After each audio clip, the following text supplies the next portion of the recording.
CES 라이브. 안녕하세요. 조선일보 김선민 기자입니다. 현재 여기는 세계 최대 IT 전시회인 CES가 열리는 미국 라스베가스입니다. 저희 조선일보, 조선비즈, TV조선 이렇게 조선 미디어 그룹 3사가 CES 현장을 취재하고 느낀 점을 공유하고 또 평가한 것을 이야기 나누기 위해서 이렇게 모였습니다. 이것들이 독자님들에게 좋은 소식이 되길 바라는데요. 현재 지금 다들 기사를 마감하고 오셔서 좀 다들 피곤하실 텐데 그래도 이게 처음 하는 유튜브니까 더 즐겁게 오늘 했으면 좋겠습니다. 지금 여기는 현재 시간이 밤 12시 19분입니다. 한국은 오후 한 5시쯤 되는데요. 먼저 자기소개 먼저 부탁드리겠습니다. 먼저 임유진 기자님부터. 안녕하십니까. 저는 TV조선에서 재계 IT 쪽 취재하는 임유진 기자입니다. 잘 부탁드립니다. 반갑습니다. 저는 조선비즈에서 테크업계 취재하고 있는 테크부 전병수 기자라고 합니다. 반갑습니다. 안녕하세요. 저는 조선일보 실리콘밸리 특파원 강다은이라고 합니다. 네, 오늘 CES 언베일드라고 CES 이제 전야대 성격의 행사가 열렸는데요. 이 언베일드는 원래는 이제 CES가 화요일부터 정식 부스를 개관을 하는데 먼저 공개를 하고 싶은 업체들이 신청을 해가지고 이렇게 이제 부스를 마련하고 기상천외한 제품들을 많이 내놓는 전시입니다. 그래서 오늘도 되게 신기하고 되게 어떻게 이런 게 가능하지? 이런 제품들이 좀 나왔다고 하는데요. 오늘 여기 현장을 우리 강다은 특파원이 다녀왔다고 하는데 좀 어떻게 보셨어요? 네, 제가 오늘 CS 언베일드 현장에 갔다 왔고요. 200여 곳이 넘는 기업들이 천여 평이 되는 공간에 모여서 혁신적인 기술들을 소개하는 자리였습니다. 정말 기상천외한 제품들이 많이 공개가 되었는데요. 개인적으로 제일 사고 싶었던 제품 하나 먼저 이제 소개를 해드리자면 캐나다 스타트업인 뉴라로직스라는 곳에서 공개한 장수 거울입니다. 이제 화장대처럼 화장을 하는 것처럼 거울 앞에 앉아서 이제 조명을 킨 다음에 카메라를 바라보면 그 카메라에서 제 얼굴의 표정이나 뭔가 혈류, 그런 맥박 같은 걸 읽어서 저의 건강을 체크해 주는 것입니다. 그래서 한 30초 정도 지나면 나의 장수 점수가 나옵니다. 100점 만점에 뭐 70점이다, 80점이다 해서 이제 높을수록 좀 더 장수할 확률이 높다라고 하는 그런 거울인데요. 이제 실제로 이런 거울을 이제 계속해서 사용을 함으로써 나의 건강을 이제 추적 관찰하고 또 질병을 예방할 수 있다고 합니다. 정말 우리가 거울 앞에 앉아서 쉽게 건강을 관리할 수 있는 그런 시대가 온 것 같습니다. 그리고 또 다르게 느껴지는 가장 큰 트렌드는 단연코 이제 피지컬 AI, 로봇이라고 할 수 있겠는데요. 작년에도 로봇은 큰 화두였는데 도대체 CES 올해는 무엇이 다르냐, 작년하고 비슷한 거 아니냐 이렇게 의아해하실 수도 있을 것 같은데 제 생각에는 확실히 다른 점이 있었습니다. 이제 로봇이 더 이상 우리의 삶을 조금 더 윤택하게 만들어주는 도구 혹은 보조 기구가 아니라 우리 삶을 함께하는 동반자이자 친구, 그리고 또 다른 형태의 가족 구성원이 되었다는 느낌을 받았습니다. 이제 그렇게 해서 이제 동반자 로봇이라고 하는 형태의 사람과 상호작용하고 감정을 교류할 수 있는 로봇들이 굉장히 많이 공개가 되었는데요. 가장 재미있었던 거 하나를 소개를 해드리자면 일본의 기업인 유카이에서 공개한 로봇 미루미입니다. 손 크기 정도 되는 작은 털 복숭이 인형같이 생겼어요. 그래서 얼핏 보면 요새 유행할 약간 라부부와 같은 이제 가방에 이제 다는 액세서리 키링같이 생겼는데 이제 이 작은 인형이 사람의 움직임에 반응을 하고 사람이 어떤 말을 하면 고개를 옆으로 젖힌다거나 수줍은 모습을 짓는다거나 이런 식으로 감정을 표현을 합니다. 그래서 사람과 상호작용한다는 느낌을 받고 있고요. 이 외에도 집에서 생활하는 다양한 형태의 로봇들이 사람과 실제로 커뮤니케이션하고 또 소통하고 이제 사람의 어떤 스케줄이나 어떤 개인의 성향 같은 걸 기억을 해서 알려주는 그런 로봇으로 진화를 하고 있습니다. 아, 네. 오늘 저는 언베일드 안 가봤는데 들으니까 생생한 게 저도 갔다 온 것 같은 느낌이 드는데요. 혹시 기상천외 하면 이제 중국이 대명사인데 중국 업체들은 뭐 신기한 거 안 내놨었나요? 네, 중국 업체들이 정말 또 많이 나오기도 했고 또 굉장히 기상천외한 것들을 많이 내놓기도 했는데 개인적으로 이거 정말 유용하다 싶었던 거를 하나 소개해드리고 싶습니다. 그래서 중국 기업 시어벌이라는 데서 공개한 웨어러블 디바이스인데요. 이게 보청기인데 안경에 달려있는 보청기입니다. 그래서 안경을 끼신 분들이 보청기를 끼게 되면 이제 귀 뒤에 보청기와 안경이 둘 다 자극이 되면서 굉장히 불편하다고 하는데요. 이런 작은 사소한 불편함을 해결한 그런 혁신적인 기술인데 그 안경 뒤쪽에다가 마치 이어폰과 같은 보청기를 달아서 이제 꼭 보청기를 따로 달지 않아도 안경과 그 보청 작용을 하는 도구를 함께 사용할 수 있습니다. 근데 이제 여기에 AI 기능을 적용을 해서 사람이 직접 볼륨을 조절한다거나 아니면 외부 소음에 신경 쓰지 않게 이제 AI가 알아서 외부 소음을 없애주고 또 사람이 듣기 좋은 그런 음향 상태로 볼륨을 조정을 해준다고 합니다. 되게 신기하네요. 예. 근데 올해 CES에서 이제 한국 기업들이 뭐 최고 혁신상 절반을 탔다고 그렇게 하던데 한국 기업들은 뭐 어떤 제품을 내놓나요? 네, 한국 기업들도 뭐 약진이 계속되었습니다. 뭐 굉장히 많은 기업들 그리고 우리에게 조금은 친숙한 뭐 세라젬이나 바디브랜드와 같은 기업들까지도 출품을 했는데요. 그 중에서 제가 소개해드리고 싶은 건 한국 기업 스타트업인 그 위로보틱스라는 곳에서 개발해서 내놓은 보행 보조 기구입니다. 마치 보조 배터리를 찬 것과 같은 그런 장치를 허리에 찬 뒤에 이제 막대기를 양쪽 그 발에 묶으면은 이게 우리가 계단을 올릴 때나 혹은 보행을 할 때 우리의 보행을 도와주는 기구인데요. 사실 이 스타트업은 작년에도 비슷한 제품을 출품을 했었습니다. 그런데 올해 조금 달라진 지점은 이 무게가 1kg대로 줄어들었다는 것입니다. 보행 보조 기구인데 무겁다면 노약자들이 사용할 수 없겠죠. 그래서 이 무게를 혁신적으로 줄이고 또 한 번 충전하면 3시간 동안 지속될 수 있도록 그 지속성을 늘림으로 인해서 실제로 대중화에 한 발 더 다가갔다라는 생각을 했습니다. 그게 저희 지금은 퇴사했지만 장영태 기자가 그걸 쓰고 산을 올라갔던 그 기기인가요? 네, 맞습니다. 네, 그렇군요. 네, 잘 들었습니다. 우리 강다은 특파원님. 네, 감사합니다. 오늘 또 언베일드 말고 한국의 대표 IT 기업인 이제 삼성전자랑 LG전자가 자체 행사를 열었는데요. 먼저 삼성전자는 더 퍼스트 룩이라고 예전에 쪼개져 있던 행사를 하나로 합치고 또 프레스 컨퍼런스와 이제 전시를 두 개를 이제 통합을 해가지고 되게 큰 행사를 열었는데 오늘 이제 우리 임유진 기자님이랑 전묘수 기자님 두 분이 다녀오셨는데 먼저 임유 기자님 어떻게 보셨어요? 우선 저희는 사실 오늘 낮에 막 라스베가스에 도착을 해서 삼성전자 더 퍼스트룩만 가봤는데요. 저희는 아무래도 방송에 담아야 되다 보니까 어떤 게 그림이 될지 영상이 될지 우리 촬영 기자가 계속 고민을 하면서 열심히 뛰어다니다가 발견을 한 게 일단 앞서 뭐 장수 거울 말씀해 주셨는데 저희도 일단 AI 뷰티 미러라는 게 눈에 띄었어요. 이게 뭐냐면 화장대 거울 앞에 딱 서면 얼굴을 인식을 해서 사진을 찍어주는데 피부 타입을 분석을 하고 어떤 화장품이 나한테 맞는지 어떤 기기가 좋은지 추천을 해주고요. 또 요즘 퍼스널 컬러라고 해서 어떤 웜톤, 쿨톤, 나에게 어울리는 색상을 추천해주는 그런 기능이 있더라고요. 여기까지만 보면은 일반 요즘 뷰티 기기들도 그런 것들이 있으니까 덜 신기할 수도 있는데 제가 특히 신기했던 거는 선크림을 이렇게 바르면은 많이 발려진 부분은 하얗게 표시가 되고 덜 발려진 부분은 투명도가 좀 높게 표현이 되더라고요. 우리가 요즘 뭐 선크림 워낙 강조를 하잖아요. 선크림을 발라야지 노화 방지도 된다 이런 얘기들 하시는데 사실 바르면서도 잘 발렸는지 좀 걱정이 되곤 했었는데 이런 고민을 덜게 참 좋은 제품이라고 생각을 했습니다. 이게 아모레퍼시픽이랑 삼성이 협업해서 만든 거라고 하는데 우리 여성분들 물론이고 피부 관심 많으신 남성분들도 집에 하나쯤 구비해두면 좋지 않을까 이런 생각이 들었고요. 또 눈에 띄었던 건 저희 냉장고가 눈에 띄었는데요.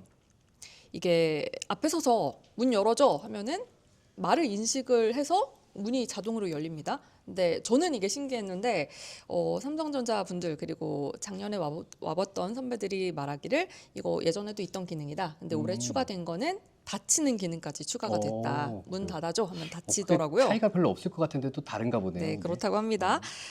그리고 또 식재료를 넣으면 우리가 냉장고 화면에 어떤 디스플레이에 어떤 목록이 추가됐는지가 추가가 되는데 예전에는 뭐 신선식품 예를 들어 브로콜리를 넣으면 그게 이제 자동으로 목록에 추가가 되는 그런 기능이 있는데 이제는 그런 신선식품이 아니라 가공식품이라도 그러니까 안에 내용물이 잘 보이지 않더라도 그 라벨링 된 거를 보면은 그 냉장고 안에 AI 카메라가 이걸 인식을 해서 어떤 목록이 추가가 됐다라고 자동으로 인식을 해주는 게 좀 더 발전된 기능이라고 했는데 저는 그게 되게 신기했고요. 텍스트를 이제 인식하는 거군요. 그리고 또 냉장고 안에 그 식재료를 기반으로 해서 어떤 요리법이 좋을지 레시피를 추천을 해주고 이제 영상으로 레시피를 보기가 귀찮으신 분들 있잖아요. 네. 그럴 경우에는 이걸 AI 기능으로 요약 압축을 해서 그냥 간편하게 이렇게 해보시면 어떨까요? 이렇게 제안을 해주는 기능까지 추가가 됐고요. 아, 네. 아, 요리할 때 그거 쓰면 되게 편할 것 같습니다. 네, 저도 네네. 그런 생각 많이 했습니다. 아, 그리고 삼성이 요즘은 스마트홈에서 특히 강조하는 게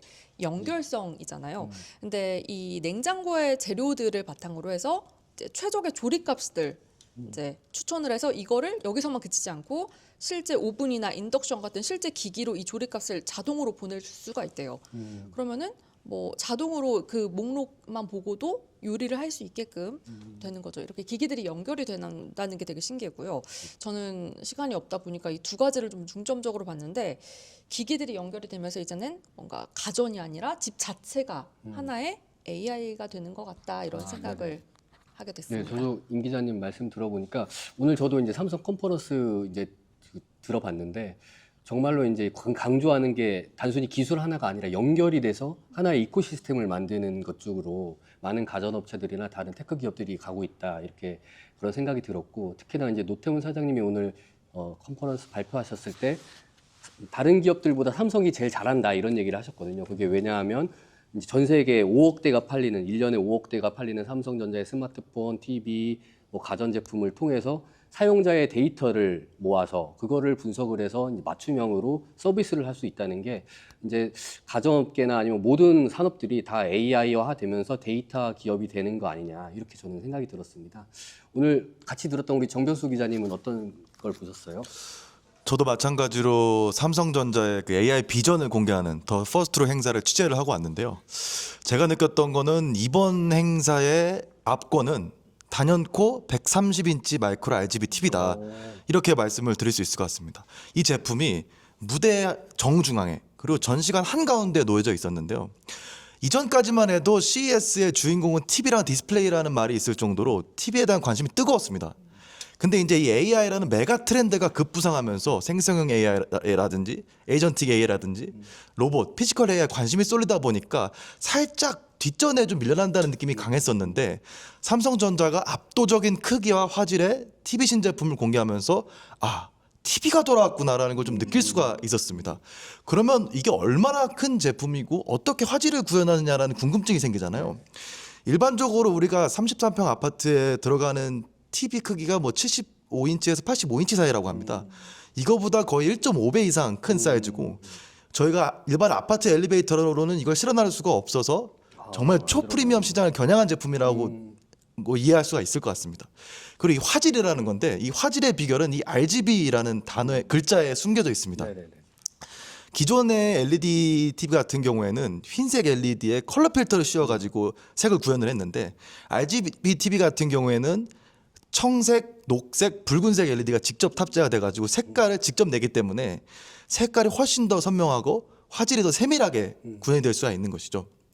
그래서 저는 이 마이크로 RGB TV가 굉장히 이제 눈에 많이 들어온 제품이었다라고 생각이 들었습니다. 아, 네.